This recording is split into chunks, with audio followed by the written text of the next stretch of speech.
Welcome back, everyone. For today's video, we are going to be taking a look at the Champions Chess Tour being held here in Toronto, Canada. Now, yesterday, I left you guys with a little bit of a cliffhanger. I won my final matchup in the round-robin portion against Denis Lazovic from Belarus, but I needed some help when Magnus Carlsen faced off against Alireza Firouzja. Now, as fate would have it, Magnus would beat Alireza in his match. He would win a very nice Armageddon game with the white pieces. As such, that meant I continued my journey here in this event, meaning I was in the top 6. So, after beating Lazovic, I had another match where I faced off against Maxime Vachier from France, a rematch of our match in the second round of the initial stage of the event. Now, the match was very choppy in the first game. I lost a very close game with the black pieces, probably had some chance to draw the game. Got low on time. Maxime outplayed me, played a very nice bishop versus knight endgame. I lost that game. However, in the second game, facing elimination, I would win with the white pieces when Maxime blundered in the middle game, which meant we were headed to another classic Armageddon.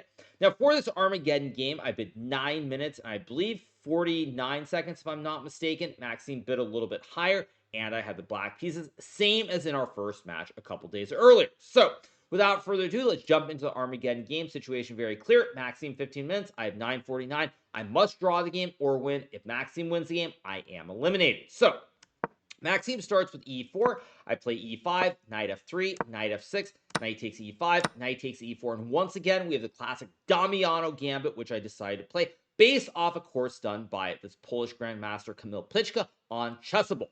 So we get queen to e2. I play queen e7 here, of course. Only move if I move the knight away after knight c6. We have the classic fossil here. I lose my queen and I lose the game. So I play queen e7, queen takes e4, d6, pinning the knight here, and of course the knight moves. Then I win the white queen, and with it I win the game.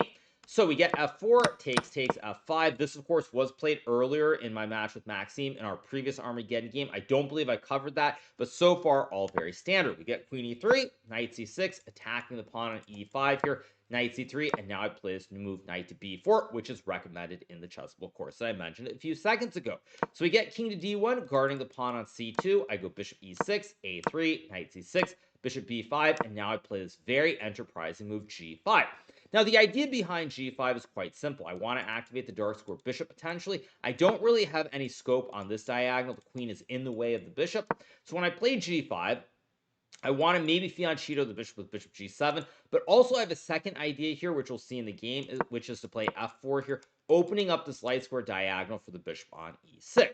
So we get d3 played here by Maxime, and now I play the move f4. Now, in our previous Armageddon game, played 3 days prior, I played this move h6, and after h4, I was in a lot of trouble from the get-go.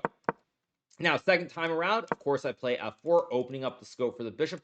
Also, by playing f4, now white's dark square bishop is a little bit blunted here in terms of the scope. It's staring at a wall of 2 pawns.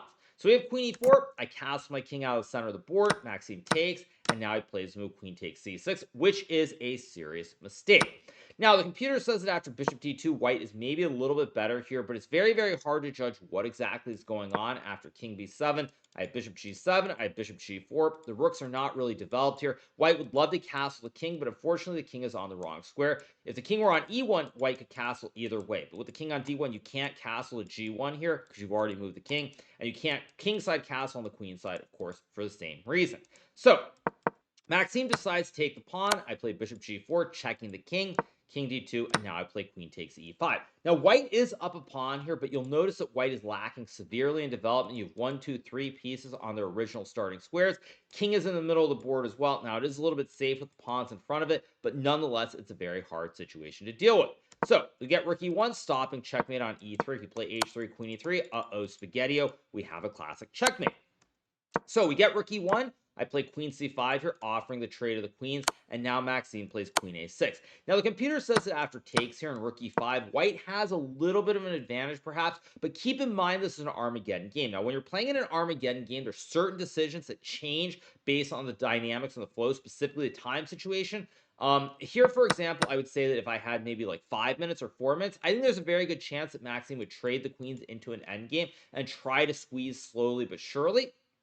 But with me having 8 minutes and 25 seconds on the clock, I've used only a minute thus far. We're already out to move number 16. And for Maxime, he feels like he needs to keep more pieces on the board because if I had 8 minutes here in an endgame, the chances of me finding the correct defensive moves are a lot higher. So Maxime plays queen a6. I go king to b8 here. After king to b8, we get the move knight to e4. And now I play queen d5 here. Maxime plays a4, which is a big mistake. I actually sensed that this was a mistake during the game. People probably know some of my expressions. But here the computer says rook b1 is apparently the only decent move to go b4, knight c5. But when Maxime plays a4, his idea is also very simple. He wants to play queen b5 check. So say I play a move like bishop g7, queen b5, for example. After takes, white is a little bit better. Also here, if bishop g7, there might even be rook a3, rook b3, lifting the rook. So after a4, I play c6 here, and now white has to be extremely careful because there's no queen b5 check. Say white plays a move like h3, after bishop c8, the queen is trapped on a6. You have no squares available anymore here, and if you go queen c4, I just take due to the pin. White is unable to recapture, and white will lose the game. So Maxime plays b3 here, intending to play queen c4, and now I play this move bishop g7 after a 1-minute thing. Now, one of the hardest things with Armageddon games is knowing when to use your time because you're not getting any additional time on every move. So if you use a minute or 2 minutes on a move and it's not the right situation, you burn that time and it can come back to bite you later on in the game. So I used a minute here, but I came up with the wrong solution, which was to play this move bishop g7. Now, again, I could sort of sense there was something going on here. I sensed that I had something, but I just couldn't figure it out. What I should have done, however, was played the move bishop b4 check. And after c3, queen takes b3, white is completely lost here. If white were to take the bishop on b4, I again have this very nasty trick with bishop c8. Queen, if it goes to c4, same issue. If you go to c6, I take on d3. It's checkmate. King gets stuck in the middle of the board. Queen a5, same thing. And otherwise, you simply lose the queen and lose the game alongside. Also, white could play knight c5 just to point it out, but after queen b4, let's just say king d1, for example, queen takes c5, checking king a8. Again, the queen is just stuck on a6. There are no squares available, and white loses the game.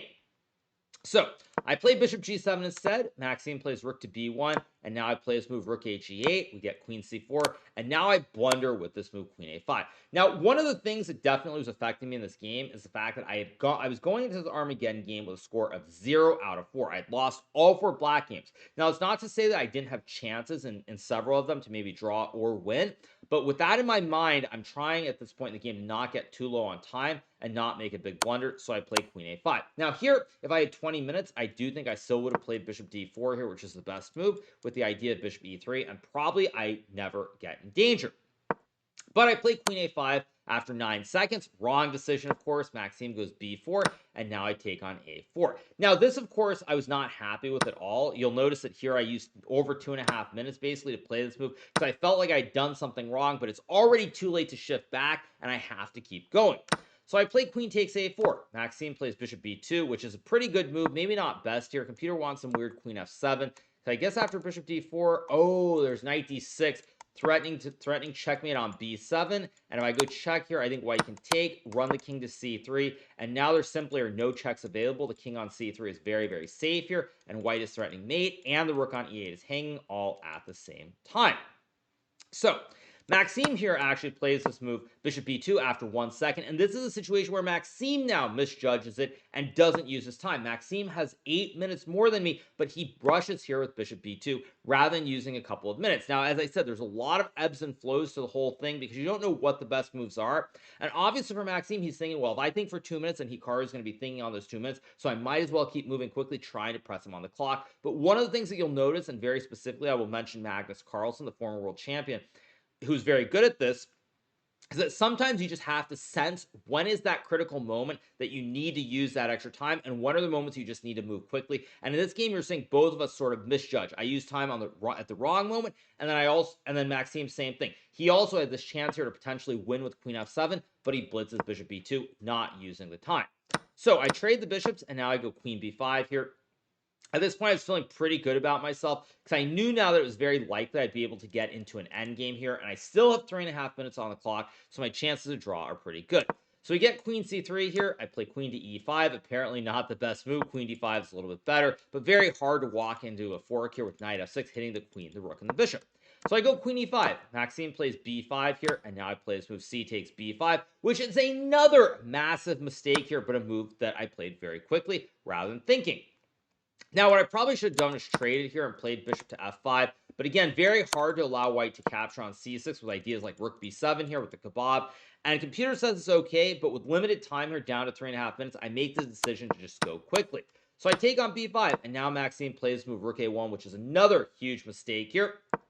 What he should have played was he should have traded the queens on e5 and played knight f6, hitting the bishop while also offering the trade of the rooks. And the reason this is so bad here is because now I have to trade the rooks. If I move the bishop, I lose the rook. I move the rook, I lose the bishop. So I have to trade here, but now I don't have rook e8. The knight covers the square. And when I play, say, bishop c8, now rook takes pawn as check. I go king c7, rook g5, and now white has an extra pawn on the board, but more importantly, white has two connected central pawns here, and it's probably getting two connected pawns on the wing. So with all the wide peepos, I almost certainly would lose this position. Fortunately for me, Maxime instead plays rook a1. Now I go rook to d5 here. If I were to take what looks like a free horse, after rook takes b5 check, king to a8, well, I can sack the rook with rook takes a7, takes, and queen a5 is a classic ladder checkmate. So after rook a1, I play rook to d5, guarding the pawn on b5. And now Maxime plays this horrible move, queen to a5. And here I instantly play the move rook e7. Now, as soon as I played rook e7, I realized that I had missed the win. The win here would be to sack the rook with rook takes d3 check. If white takes with the pawn, I take the rook with check. After king e1, there's queen e2 checkmate. And if white were to play king takes, I take, and after king d2, queen e3, this is once again simply checkmate. King has no squares available. So as soon as I played rook e7 here, I realized that I had rook d3, but luckily the position is so good for me that it's possible to keep my wits about me and not lose my mind for a fifth time in an Armageddon. So we get rook a b1 here, which now stops rook d3 because the rook on b1 guards the rook on b2. I go rook b7, overprotecting the pawn on b5 here, and now we get to move rook b4. After rook b4, I play f3 here, which is apparently another mistake, but Maxime takes right away here. Now, the reason I played f3 is because at this point, I was getting low on time. I'm down to 2 minutes here, no increment added till move 60, and I felt this need that I need to do something to clarify the situation, because if white can keep the rooks, the queen, and the knight on the board, there will always be checkmate threats, ideas like c4, knight c3, etc. So I felt like I need to simplify. So I go f3, Maxime trades, and now he plays move knight c3. Play rook c5, attacking the knight on c3, also creating the right triangle. And now we get queen d8. I play rook c8, we get queen d4, and I decide to take the pawn on h2 with check. We have king c1, and now I play this move a6. Now, a6 is also maybe not the best move. Queen c7 is perhaps a little bit better. But at this point, what I understood here is I'm up 2 pawns. I have these 2 pawns on the king side that I can push down the board. So more importantly, as long as I don't get checkmated on the queen side and I don't hang something like, say, a queen f4 or checking the king and hanging the bishop, as long as the bishop doesn't hang and I'm not getting made on the queen side, I should be able to consolidate and eventually push these pawns down the board. So here we get the move king b2. I play queen c7 back, pressuring the knight as well as the pawn on the c file. We have rook c1 played, and now I go queen c5. Another move that I was very proud of, because when I play queen c5, now white will have to trade the queens off the board. Even though I'm down to minute 27 here, with these 2 pawns on the king side and obvious plans to push them up the board, if I get to an endgame, I should never lose. So we get the trade of the queens. Maxime plays knight b1. I go h5 here, just pushing the p. Knight d2. I go rook f5 here, rook e1, and now I play rook f7. We get c4, and I play bishop c6, protecting the pawn on c6. But now Maxime finds a very nice move, knight b3, with the idea of knight d4 to fork the rook and the bishop.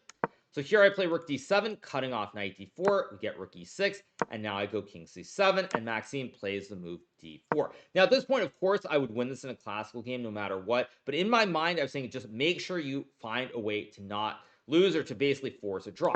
So after d4, I trade on c4, and now I play the move rook to d6. No threats towards the bishop on c6 any longer, and Maxime plays this move rook to e7.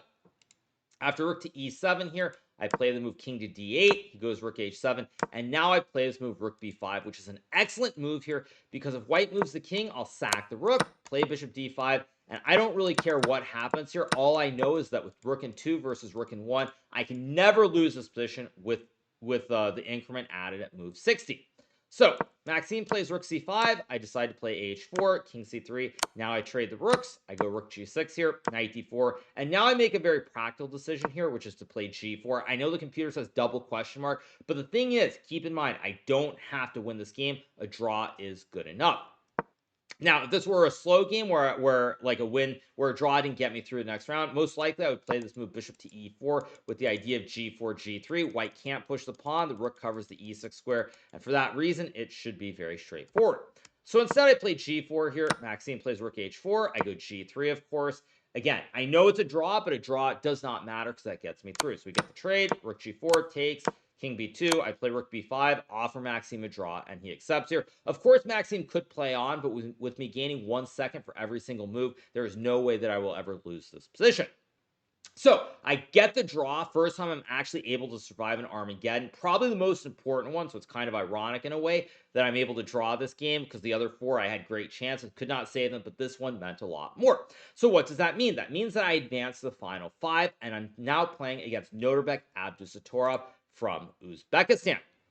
Now, keep in mind that up to this point, I think I had played 5 games of rapid chess, if you count the Armageddon, the 4 rapid games, and I have a third match of the day, which means we're approaching 6 to 7 hours of chess.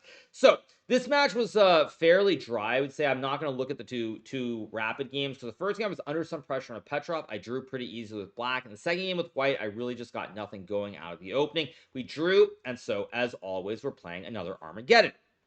So, in this Armageddon, I decided to actually bid 9 minutes and 48 seconds, 1 second less against Maxime. And to a little bit of my surprise, Norbek actually underbid me with 9 minutes and 35 seconds. So that means that Norbek gets black and the draw odds. Now, with me having white pieces, the situation is completely flipped here. I have to win the game. If I don't win, I will be eliminated. So let's get to the action. So I play e4, we get e5, knight f3, knight c6, bishop b5, we have a6 being played here, and now I play the move bishop a4. We get knight f6, I play d3, d6, and now I go c4. In the previous game, the second game of the wrap match, I played the move c3, but this time I play c4, trying to stop b5, also trying to grab space in the center of the board with the classic diamond hands formation. So we get g6. I play h3 to stop bishop to g4, bishop g7, knight c3, castles, castles, and now Norbek plays his move knight d4. I trade the knights, and here I play his move knight d5. Now, knight d5 is a move that I think was a little bit wrong. Probably I should have played knight to e2, attacking the pawn here. It's not like this is anything special necessarily for white, but the thing is, in an Armageddon game here, one of the most important things is to keep pieces on the board. Try to keep the position complicated, and when I go knight d5 and Norbek plays c6, now another set of knights is coming off the board, which means one less piece that he has to worry about. So I trade on f6, now I go b4, we get b5, bishop b3, bishop e6, and now I play this move bishop d2, which I think is a bad move. I think in retrospect, I probably would have traded here, and after cb5, ab5, and a3, for example, or maybe bishop b2, maybe even a4 is playable. I think it's balanced, but I felt that I needed to keep stuff going, and so I played bishop d2 instead. We get takes, takes, and now Norbek plays queen h4. After queen h4, I play rook e1. I would love to play f4 here, by the way, but after bishop takes h3, black can basically just force a draw here, and in Armageddon, a draw will not get the job done. So I play the move rook to e1, guarding the pawn on e4 here from being captured. Norbek plays f5, which is a slight mistake, not a big mistake per se, but I think not the absolute best move. I have a feeling c5 is a little bit better to create this protected passed pawn in the center of the board. So after f5, I go c5, offering a trade of the bishops. We get king h8, and now I decide to play this move f4. Now, I don't know if f4 was the best move here. Computer, I think, wants me to take here. No, it doesn't, actually. Maybe f4 is best. I don't know. But at any rate, I play f4 here, and the reason is simple. I want to put this pawn on f4 so there really are no threats on the f file any longer. If I can maybe play on the e file here, I should have some chances.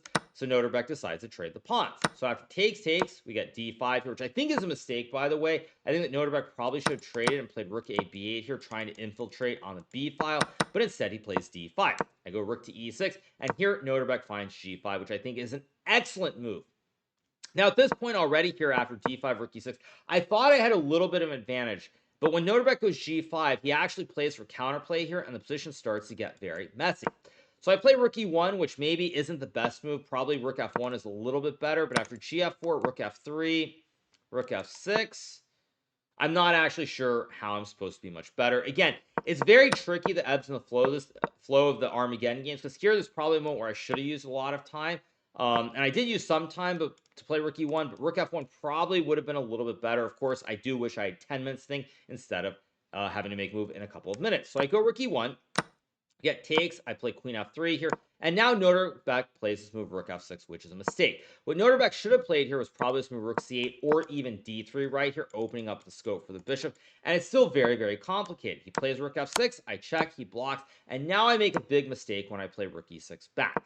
The reason I played rook e6 here is because I thought that rook f6 was actually the best move, and when Norbek goes rook c8, I felt a little bit stupid because now the show goes on. So thinking back to what I was saying, What I probably should have done was traded the rooks here and played rook to e6 right away. Now, computer gives white a big advantage, but after rook c8, queen e2, and rook to g8, white is not actually better here if the computer gets some depth. It's not getting the depth right away. I think it's because after takes, I think there's some f3 trick, right? f3 takes and rook f8, and black is supposed to be completely fine. Now, would Noterbeck have found this? I'm not sure. It remains to be seen. But it's worth pointing out that this is the only chance for black to save the game here with this move rook g8. And if black finds rook g8, probably it's okay. I know the weakchess.com engine is showing white having a big advantage, but I do know on the stronger computers it says this is still okay. But when I played rook e6, my thought was, well, Noterbeck's going to have to go rook f6 back to force a trade of the rooks. And then when I go rook e8, rook f8, and I take, now at least I have like an extra 5 seconds, or 5 seconds more have ticked off of his clock. But instead, Noterbeck here does not repeat. He plays rook a c8, and now I play his move a4, which is just a mistake. What I probably should have played here was the move rook f1, but after queen g3, it's very hard to play this position. Because after takes, and d3, maybe white still has an advantage, but the pawns are a little bit weak. There's a5, there's bishop c3, there's d2 incoming, and it's not simple. So I play a4 here, which is just a mistake, because now Noterbeck is able to play d3, activating the dark square bishop on the diagonal. And if I take the pawn after f3, black is crashing through here. There's f2, there's queen g3, and my king is very, very weak on the g1 square. When you combine that with even bishop d4, it's just hopeless. So here I go king h1, we get queen g3, I play rook f1, and now Noterbeck finds rook c8, which is an excellent move here, offering the trade of the rooks. And I can't really take the pawn on c6, because after rook to e2, there are all kinds of threats here with the queen, the rook, and the passed pawn on d3.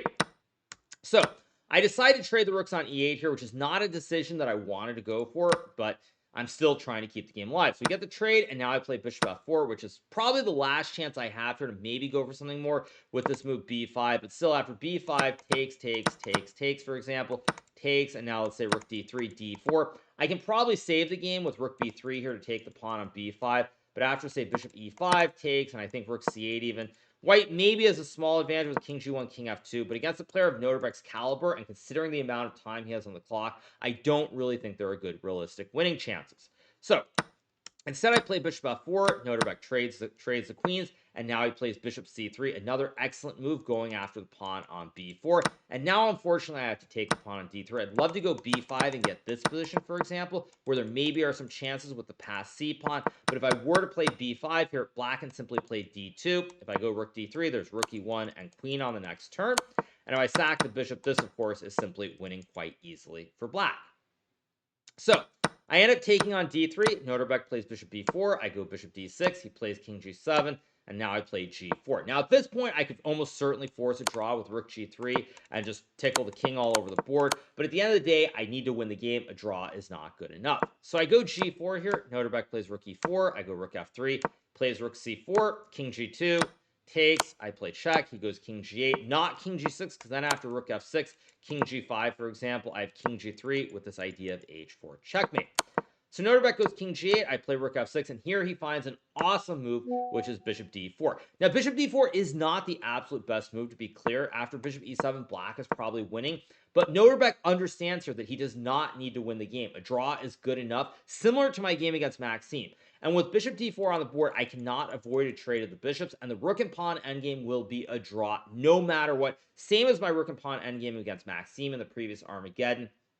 And the rest is pretty straightforward here. We get the trade, takes. I play king g3, trying to push the g and the h pawns up the board. We have d4, h4, a5, h5. He goes rook b4, check, king g7, check. He goes king g8. I play h6 here. Of course, I could also play g5, but again, after d3, inevitably at some point, black is going to be able to just start checking me all over the board here, and eventually the game will end in a draw.